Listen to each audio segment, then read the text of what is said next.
Real Estate and Mortgage Show, your go-to spot for everything home buying, selling, and financing on News Talk 580 CFRA. Welcome back to the second half of the show. Just like that. Second half of the show, just like that. Amazing. So, Paul, are you finding, you're hearing from the agents in the office that buyers are they interested in properties that need some work done on them? Or are they? We went through during COVID, people would buy anything. You could have a hole in the wall and people would buy it. And then after we flipped out of COVID, it was like your house. I mean, if you have a scratch on the wall, they're not buying it. If you have a light bulb burnt out, they're not buying it. That's how picky they got. We're kind of in a mix of both right now. I'm finding that people are, they want that property to be just done to the nines for sure. But as long as you price it properly, they do have an appetite for some work, a little bit of an appetite for some work.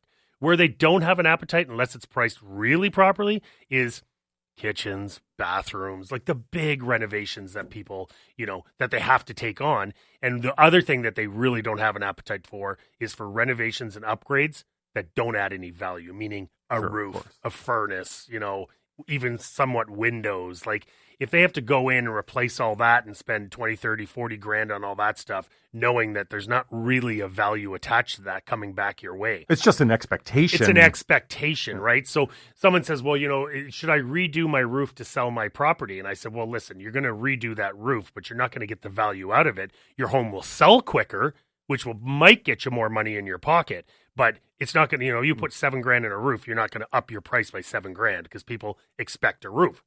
Problem being is if my advice to people like that is if they said, do I do my roof? I would price it accordingly. I wouldn't do the roof. I would price it accordingly because the problem is one, if you do the roof, someone buying your house is going to ask, okay, how old's the roof? Oh, it's brand new. What year of shingles did you put on? Are they like cheap little 15-year shingles or did you put the 40-year shingles on there? And so things like that. And if you're doing it to sell, you're going to cut every corner you can. Yeah, you're not going with the premium product. No. You're leaving that house. It's not yours anymore. Yeah. So, to answer your question, Greg, honestly, it's an appetite for both. It's still probably leaning towards they want everything done and they don't want to have to do the work. They'd rather just pay a little more and suck it into their mortgage. But there is an appetite for a little bit of work minus the things like the windows, the roofs, the furnace, things like that. So, right. Yeah. I know last week we talked about price plus improvements, and we got a question in from Francine this week. Oh, cool. And Francine was just saying that her son is looking to buy a duplex, and they were going to live in one half and rent out the other half. Would he still qualify for purchase plus improvements? Yes, on all fronts you can qualify for it. It's just that the way it's handled. And again, the Purchase Plus Improvements program is a great program as long as it adds value to homes. So, like Paul said, when it comes to you're going to do some renovations to the house, well, people expect a good roof, people expect a good furnace, people expect a good air conditioning. So therefore, that's part of the price of the home when you're buying it, and people expect that. And if it needs to be replaced, then you could see an adjustment in the purchase price. So those types of things are exactly what the Purchase Plus Improvement program are for. Is if you buy a house and you buy it for $600, and all of a sudden the inspection says that you need a new furnace at $8,000, you can buy it for the $592 now. Give us a quote for the $8,000 for the furnace, and we would finance it like it's a $600,000 purchase. Right. And then once that furnace is installed, so that takes care of that. So you can finance that furnace, or you get the vendor to replace the furnace, and then you just buy it for $600 with a brand new furnace. So it's either or. Had a client this week. I wouldn't do that though. I wouldn't get the vendor to replace anything. Well, that's just it. And that's why the Purchase Plus Improvement program, Yes. I think, works, because then you get to choose which furnace you want, as opposed to getting the vendor who might just get an average furnace. Or you might go up a level and get a furnace knowing you're going to live there for 15 years. Right. You're going to get the top of the line. The best that you or can. One of the better ones with good value, as opposed to if you're selling it, then you just going to need to replace it with a new one. You're not going to spend any extra never money. get the vendor, the seller, to do the work, right? Unless it's something minor, like, patching up something or whatever. But you never get them to replace the major components because they're going to put the cheapest things in there because they're moving out of that house. You always want to do it yourself and get the money off the price, right? When you asked me before about do they want homes tickety-boo or do they want to do the work, one of the reasons people like them, everything done for them, is because they can just get a mortgage on that. people don't have a lot of disposable income right now. So if you're buying a house and you're spending $650,000, but you have to go put in a $40,000 kitchen, a bathroom, a furnace, a roof, that's where the purchase plus improvement comes in, because that's hard to take out of your pocket. Like, not everyone has $100,000 just sitting in their pocket. Well, especially when you're just buying a house. Well, you've put your down payment down. Well, and you get your land transfer tax, your lawyer's fees, all that stuff. I mean, there's no realtor fees when you buy a house, but there's still a lot of fees. And now you're dipping into your pocket and you're taking out 40, 60, 80, 100 grand. Like, not everyone just has that disposable income to just put down on a house. So that's why it's still very, very popular to have everything done. But sellers always make the mistake of doing the renovations and the repairs before they call us to come in the door. Yeah. And the time after time, I'll walk through the door and be like, why did you do that? You just spent 40 grand. First of all, it's not exactly everyone's color. It's not everyone's taste. What if the buyer comes through and you've gone to put a brown kitchen in there and they're looking for a gray or a white kitchen? There's no value in that brand new kitchen you just spent 40 grand on. So right, and you're not listing for 600 plus 40,000. No, you're not. Still listing at 600 because that's the comparables in the neighborhood. Exactly. So you've just put 40 grand into a kitchen that you're not getting back. So yes, it's going to help sell your house quicker. So you're going to get more money in your pocket, but at the same time, you can't up it by what you did on the renovation. So there's only a few. Like, I've heard of people, I've seen people who have done interlock in a pool to sell their house, and I'm just like, what did you just do? I mean, I know 50% of families don't want a pool. That's a very subjective. Yeah, it's a very subjective. And pools are very expensive. Very, very. I mean, you're 100 grand before you even do interlock in a pool nowadays. So don't do that. I strongly recommend you get us through the door before you do any upgrades. Anything. Don't paint. I'm even talking paint. Greg, you remember a house we sold? Yep. I know exactly where you're going with this. I had a friend who I sold her house for her, and I said to her, she's like, I'm going to paint. And I said, well, let me help you with the color. She's like, no, I got the color. And I said, please let me help you with the color. It would have been a nice soft gray, like a neutral tone. She painted her house yellow. I remember. Yellow. And so I said to her, people are going to complain. Oh, she spent $5 grand on the paint too, like five or $6 grand on painting the house. Yep. And then all the comments were, don't like the color. And they're like, how do they not like the color? And I'm like, I told you not to paint. That's why, even if you're going to paint, get me through the door, because I have all the colors you can use. Yeah. Make sure you do things like that. Light fixtures. Don't go buy your own light fixtures. Let me come through the door. I'll probably save you money on where to go and what to get. So just make sure you get a realtor through the door before you do any work to your house in order to sell. Well, I'll tell you that gray color that you recommend works, because I did it at my dad's place when I was selling his for the estate sale. And I repainted it because Tim suggested that I do so in that light gray color. Man, everything looked so good. Yes. It doesn't, it looks clean. It looks fresh. It matches all furniture. You can have brown, blue, green. And it's you can put whatever you want against the wall. Yeah. Anyway, it may not be everybody's taste, but at least it matches everything, and you can just move in. And it's neutral. That'll work. Yeah. Neutral. And don't do your own painting. Hire a professional. Like, there's times where people will do their own painting, and I'm like, it's got to be redone. You can see it on the ceiling. You see it on the ceiling. It's got to be redone. So little things like that. That's the type of work that really irk people, is when they go through and sellers trying to get some costs back for some of the renovations they've did.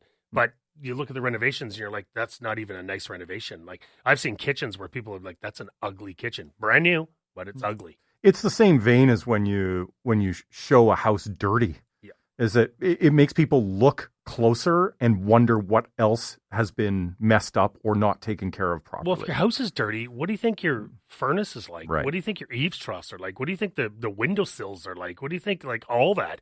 What about your ducts? How dirty do you think your ducts are if your whole house is dirty? So you can't show your house dirty. That's just a common one. And I've said it before. The easy upgrades to do that really help with your value is little things like declutter, clean, smelling nice, paint, and light fixtures. Right there's 5 things that you can do to increase the value of your home and get it sold faster, and those are just elbow grease and a little bit of work. I'd add one to that, actually, is the light switch plates. Absolutely. Yeah. Those can look so mucky with fingerprints and whatever, but you put some crisp, nice new white ones on, man, the house just shows so much nicer. The 2 houses I sold this year that I renovated, right away, the first thing I did, I said, change all the plates. They're ugly. First, they're ugly. Yeah. And keep in mind, they fade too, right? Like they turn a little yellowish. Yeah. Yeah, that plastic yellowing that just happens over time. Cheap fix, that's there. You just added another one to the list. Right? Yeah, there. Now we have 6 now. But how expensive is that? paint, light fixtures, declutter, clean, smell, and switch plates. That's nothing. That's light peanuts. fixtures are expensive today now. Yeah, but you could get the easy Right. in most houses. If you just get the easy little dome lights from Home Depot, those work perfect. The dome lights work perfect. Now, chandeliers, 100%. They're super expensive, but you can get chandeliers that are affordable. You definitely can, but you're still paying a little bit of money for a chandelier. But 100%. But you notice it. I went through a home the other day that everything looked amazing, and I looked at the dining room chandelier, and I'm like, that is so ugly. But everything else was perfect. But I looked at the dining room chandeliers. Just one little thing that they could have made the house look absolutely perfect, and it wasn't. But isn't that one of those things that's often excluded, though, in a sale?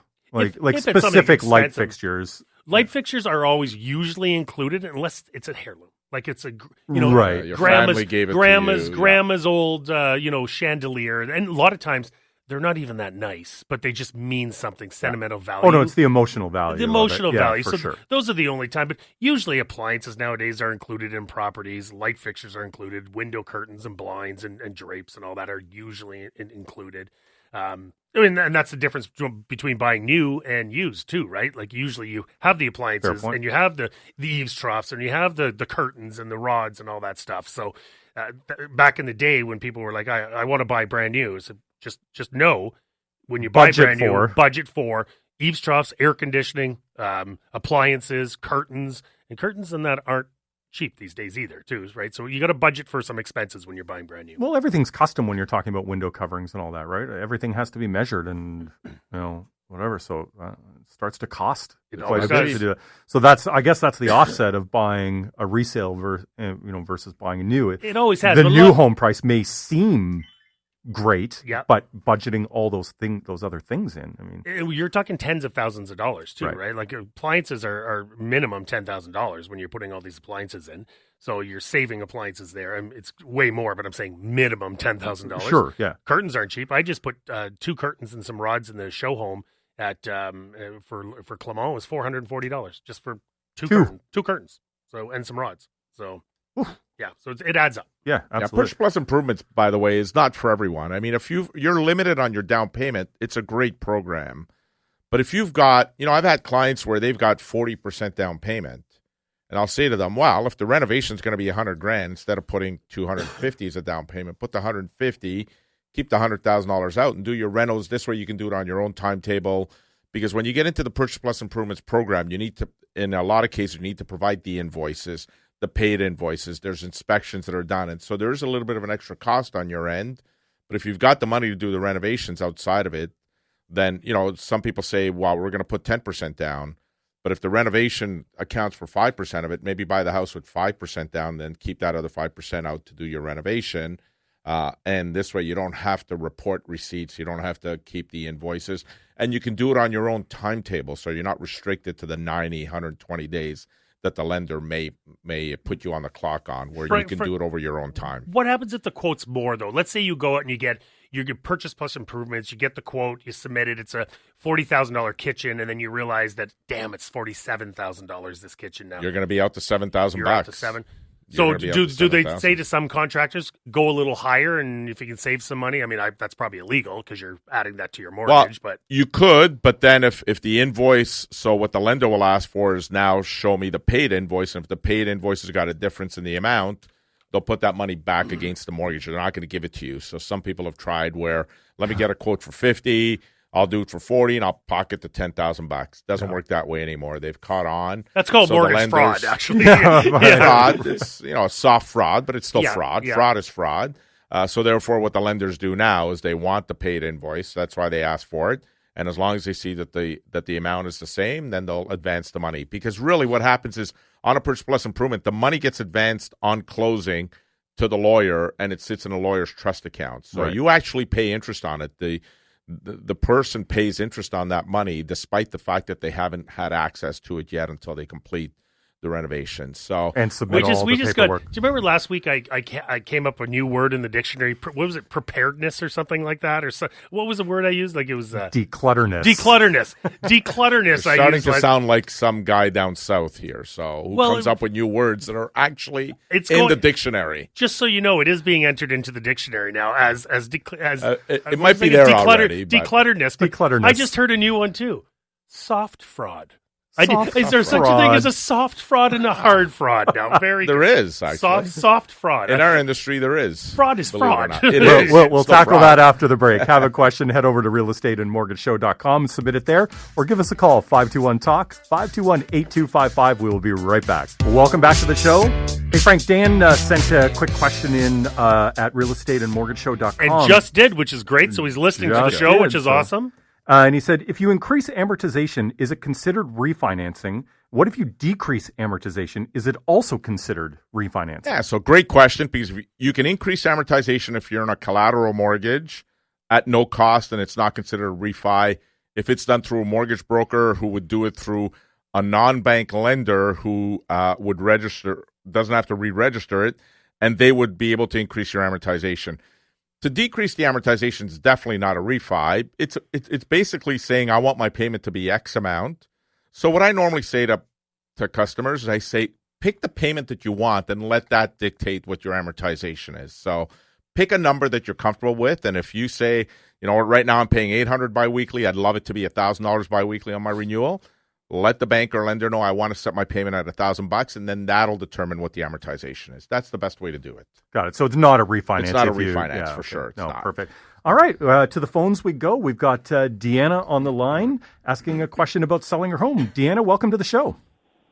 Hi there. Good morning. Hi. I have a particular question. I'm a senior living in a lovely bungalow. I'm considering putting in a walk-in bathtub. What do you think about that? Well, are you looking to sell, or are you staying in that house? I'm trying to stay in the house, but I don't know how long I'll be able to because my health is deteriorating. Aww. Well, I'm sorry to hear that. First of all, I tell people to do what you need to do for you. But if this is something that's going to be in a couple years, a walk-in bathtub, there's absolutely no issues with that. In fact, it's preferred, right? Hold on. In a bungalow. Is it a high bathtub that has that door that you walk in? Yeah. You'd probably be smarter. I mean, you still bath, so you still like the tub, correct? Well, I can get in the tub. I can't get out. Yeah. So it would have to be the one with the door. Do it for you. Yeah, I would say, do what's right for you. Do it for you. If you told me you were going to sell in the next 2 months, I'd say probably not. But you still have to live there, and you have lots of longevity left in you. I can tell. Do it for you. Go ahead and do it. It's not going to cripple the value of your property at all. Bathtubs are not super expensive if someone has to change it down the road. So I would 100% do it for you. Okay, that answers my question, and thank you for listening. Oh, you're welcome. And you know what? So that could be a good selling feature. I think, again, bungalows, generally speaking, people who are buying bungalows tend to be seniors who might be looking for that specific bathtub, and all of a sudden it adds value to your home as opposed to taking it away. But I would go back to our conversation earlier and just say you won't get that money back on that renovation. No. But if you're going to stay in your home, Deanna, for another couple of years, definitely. If you were doing it to sell, I'd say do not do it. But you know what? Her health is deteriorating, but she's got years left. Do it for yourself. Get it done. It's not like she's, putting in a specially small kitchen or something. Like it's something that is an easy fix that someone can easily change. The better option is just to do a normal stand-up shower with no lip on it. But saying that, she sounds like she enjoys. Well, I already have 2 showers like that in my house. Yeah, there you go. And you want a bath, so absolutely. Yeah, I'd like to get a bath, but I can't do it anymore. That's perfect. Yeah, go ahead and do that, and I think it's going to be wonderful.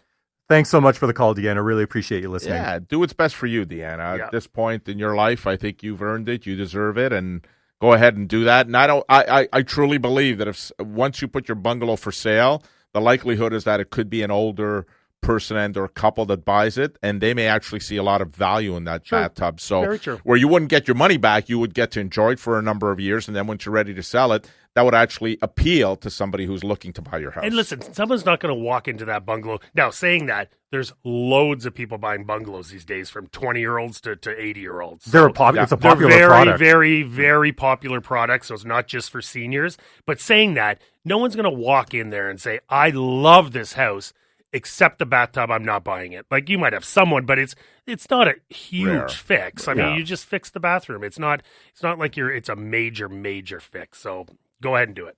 All right, Frank. Birthdays? Oh, yeah. I've got a number, actually. Paula White, who is Derek Artichuk's significant and much better half, celebrated her birthday yesterday. Diane Lowe, who was our underwriting manager and had to retire early, but still very, very close with all of us at the Mortgage Brokers Ottawa, celebrated her birthday this week. Leo Maierino, one of our top agents, celebrating his birthday this coming week. Scott Hunter, again, another one of our top agents, celebrated his birthday today. My good friend Joe Ranieri from Villa Marconi, who is celebrating his 65th birthday, which happens on Tuesday. He's in Punta Cana right now, listening on the iHeart Radio app.